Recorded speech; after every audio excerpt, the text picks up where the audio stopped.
There have been a lot of releases this year from big boys and from just some normal players. So we're going to talk about those. Today we're going to tell you about the 10 best new releases that's out in 2023.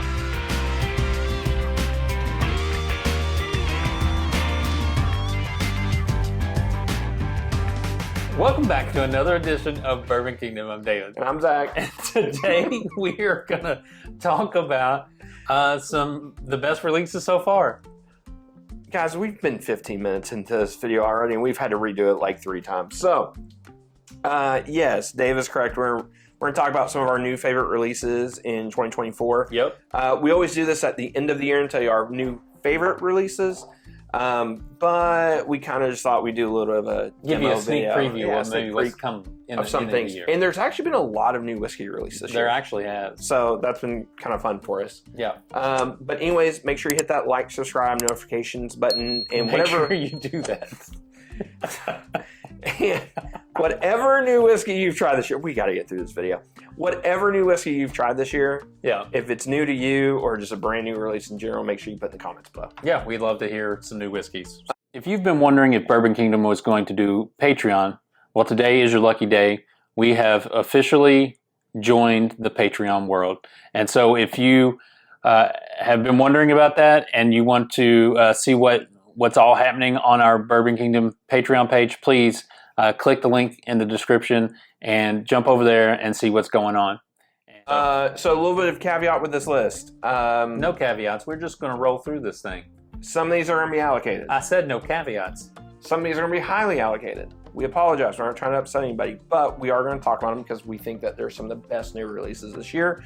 Don't worry, we have a ton of shelfers. There's a lot of everyday things. A ton of shelfers on here. Yep. There's also one that you can, well, there's 2 that you can only get at distilleries, but one of them you can literally go down there and still get today. You'll probably be able to go get it until next year sometime. Yes, so true. All right, first one on the list. Yod, Green River Foolproof. Yep. I'm going to be honest with you. If we're just talking shelfer bourbon, this is probably my new favorite shelfer bourbon. Yeah. All it's year really, long. yeah, for sure. I think it was going to be until we reviewed something just recently that is probably... Oh, a cousin to it? Yes. Oh, okay, fair. Yeah, that one was so good. But I really enjoyed this. This Foolproof is I guess we can say it because by the time this will be out. The Bardstown High Wheat. Yeah, the high origin high wheat. The origin high wheat. It's fantastic. It's really good. Yeah. And so is this. This is fantastic. Yeah. For $45 to $50, man, you can't beat that Foolproof. Honestly, it's kind of a steal. Yeah, I agree. It really is. I'm gonna slide it all over Yeah, to you. slide it to me. All right. Our last Green River of the list is the Green River Rye. Honestly, this is one of my favorite ryes I've had in a really long time because it's so different. Like, it's a Kentucky rye, but it drinks so different than most other Kentucky ryes. Yeah. And this is I believe this is a 95.5 rye, if I remember correctly. I think you were correct. It is 95.5. And I'll just be honest with you, it drinks nothing like a traditional 95.5. Yeah.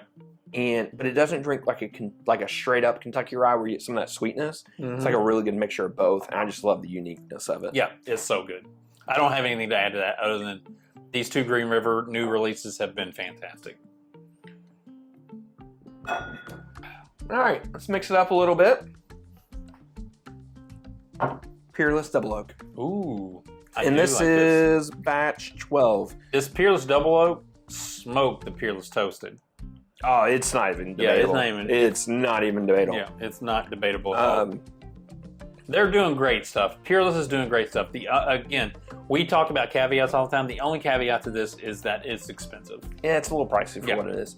But if we're just talking about the quality of the bourbon that's in there, it's really good. Speaking of quality, that right there was really good.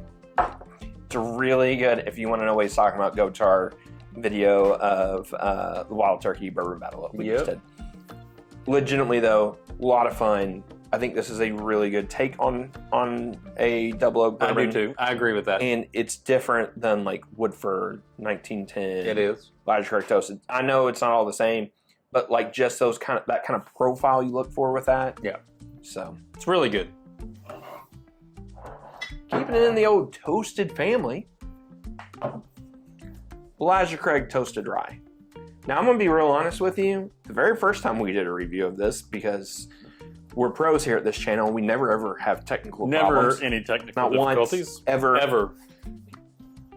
Anyways, first time we tried it, didn't love it.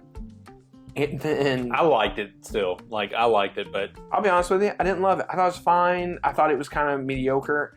And then it got a little bit more air, opened up a little bit. I think it did open up. And I really have enjoyed it. Yeah, I enjoyed it as well. I enjoyed it more than I enjoyed it the first time. Oh, yeah, 1,000%. And I think the being open for a week and a half really helped it Helped out a lot. I think it did. For whatever reason, I didn't open it up. So if you ever question whether or not air helps bourbon, sometimes it does. Sometimes it doesn't make any difference at all. I don't know why that is, but... Could you sit here and say that it was my palate? Yes. Yeah, you could. You could. Yeah. I'm a child. I only eat like 6 things, so. I eat burgers and chicken nuggets and French Pizza fries. And ice cream. All right, next one. Well, Nom Creek action. The old Nom Creek 10-year rye. You know, we don't talk a ton about Nom Creek on here. This is 3 ryes in this list. It's pretty awesome. Underrated thing about 2024 when it comes to whiskey, it's been a heck of a rye year. It really has been a really good lot of great ryes have come out this year. Yeah. A lot of great available ryes have been out this year. I think that's the key. Available ryes. Yes, a lot of them. Like, honestly, I mean, Triumph was really good, but it was also $300. So, but it's kind of available because of that cost. That is true. It's kind of available. Anyways, Knob Creek 10-year. We reviewed this in the new Burr Rye. New Burr Rye was fine, but like, I think this is super solid. Yeah, I agree with that. And I think this kind of shows too, with like Knob Creek. I think we're gonna start seeing some of the big boys, some of the top distilleries with kind of the bourbon boom being over. Yeah, I think we're gonna start seeing some age statements and stuff like that, which I'm here for, because this being 10 years old, I don't know if that's a reason why it's good, but it's pretty freaking good. Yeah, it's really good. I enjoy that. Oh, speaking of enjoy, I mean, when in Rome, that's what they say. Here we go. All right, next one. Kind of allocated, kind of not. 1924. In theory, it's not supposed to be allocated, so... I think it's going to be like 1910. I think that's the thing. Like, when 1910 first came out, nobody could find it. Yeah. And because everybody wanted it. And I think once everybody buys 1924, I think it won't be allocated anymore. Yeah. So it's one of these things you just got to give time. Yeah. But with that being said, this is great. You love it more than me, I think. This is in my top 10 so far this year. Yeah. Like, of all whiskeys we've had this year? Yeah. There we go. I really, really enjoy this. Like, in so many ways, I enjoy this a whole lot. I mean, it's so good, you even want to say this is what we should be calling purple tops. Yeah. This is a way better purple top than the other purple top. Oh, now. You're welcome, Tim. Now. Scott. Come on. Look, that's a lot of pressure to put on 1924. Anyways. It's not. Like, I believe it 100%. I feel like the common theme with this video and with a lot of bourbon anymore is the price point. We all don't love the price point. Yeah, we don't love the price point. But at the end of the day, the stuff that's in this bottle, man, just... Yeah, it's really good. Just I love it so much. All right. Next one. Ooh. This one came out so early in the year, you almost forget about it. Forget about it. Yeah, you and I almost forget didn't buy about it too, and I'm so happy I did. I agree. I have one at home that's not open that I really want to open, but I'm just like, if I open it, then it's open, and she gone. She gone. She gone. Anyways, this is Penelope American Light Whiskey. This is 15 years old. Yeah. And man, just... it's the best thing that Penelope's done so far. I honestly, not only that, I think this is the best thing that Ross and Squibb has done since Russell's Reserve Batch 5. You mean Remus Repeal Batch 5? Oh, what'd I say? Russell's. My bad. Yeah, Remus Repeal Batch 5. My bad. Russell's is secretly sourcing from MGP. I just want y'all to... You heard it here first. The biggest controversy ever. This, I think, is incredible. I think it's some of the best light whiskey I've ever had. Yeah. This was one of the very kind of like first releases that wasn't like one of their main lineups. Yeah. Whenever they acquired them, and honestly, this just screams me. Like I've had some of their other stuff that's came out now. Yeah. And it's just Penelope just went to this next level, and it kind of makes me be like, hey, Ross and Squid, MGP, buddy, old pal, can you go buy some other ones? Yeah, could you buy some? Or, hey, listen, we'd love to do a pick. Here we go. That ain't gonna happen. But anyways. It's not, but hey, listen, shameless plug. It's always shameless. All right, next one. This is the Angel's Envy Cast Strength Bottle and Bond non-finished. Longest name in bourbon right now. Yeah. Surprisingly, we both really like this. I really enjoyed this for sure. Shocked how much I liked it. Yep. It is a $3.75. It's like 50 something bucks. The bad thing is it's only at the distillery. So if you're not coming to Kentucky anytime soon, I'm sorry.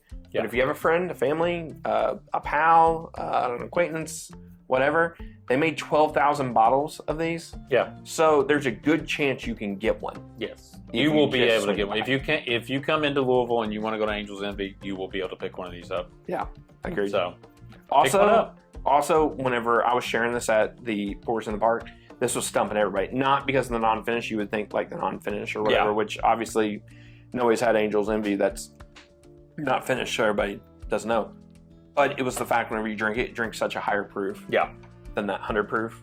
So it does. It's good. It's really good. All right, last two. These are the ones everybody's going to get mad about. Does it matter which one we do? They're allocated, but it is what it is. The last two, you could kind of say, kind of not. I guess kind of, but... All right. Russell's 15. Things amazing. I like it more than Single Rick and Generations. He doesn't. So, maybe our difference of opinion might differ a little bit there. It's still really good. Man, it is so good. Like, I've stopped drinking on it because I've been able to trade for another one. Yeah. But they're not dropping in our area anytime soon. No. And I don't have a lot left. Yeah. I've literally been crushed. Now, we crushed on some of this when we went Pours in the Barn. Yeah, Pours in the Barn. But man. Or Bourbon in the Barn. Bourbon in the Barn. Yeah. But man.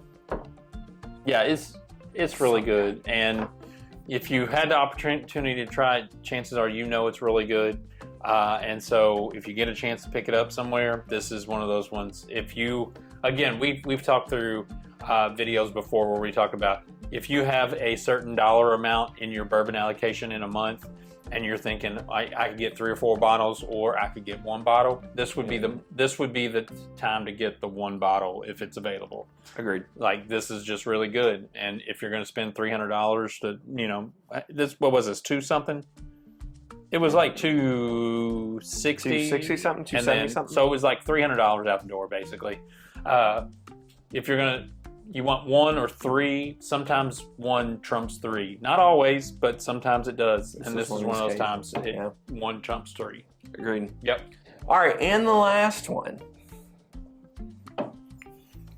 Old Fitz 13 is a very, very, very special. This one's very, very special. Listen, this bottle is awesome. They have had a lot of it, and if you've been to Heaven Hill in the last month and a half, it's either been this or the Heaven Hill 18. It's probably been like 2.5 months at this point. Yeah, it's either been this or the Heaven Hill 18, and every once in a while like a select stock or something, but mostly an Old Fitz 10. Yeah, they have been releasing this. Old Fitz 10, as well. So Heaven Hill has done a great job of getting rid of their supply and for lack of a better term, put out a ton. This is a distillery only, except for they are at some retailers around, but I think mostly for them to put them on their bars. Yeah, I think that's only going to be like a local in-state thing. Yeah, probably. Because here's the thing, just for you all who don't know, they have like a green label, they have a black label, they also have a red label. Yeah. The red label is literally for the distillery only. Yeah. So it's, they have to send out like whatever small percentage that is. Yeah. So anyway, this is just in the bottle of the year contention for sure. It's fantastic. Without question. I haven't had it in a while, but I do remember that it was just a like just a great bottle, and Second one I I've can't had wait. open. I can't wait till the end of the year so we can kind of drink on that again. So They've had a ton of great things about it. This is literally like a modern Dusty. It drinks like a Dusty, and it's fabulous. Yeah. Like what they have done with this is it's without question, in my opinion, the best Old Fits they've ever done. And if they could produce Old Fits like this on a consistent basis, like it would be one of the best lines. Yeah, that's out there in bourbon right now. So anyway, tell us what would be on your list of best new releases this year. We'd love to hear it. Hit that like, subscribe, turn on the notifications. I know we told you earlier, but just as a reminder. And till the next time, We'll see you. We will see you.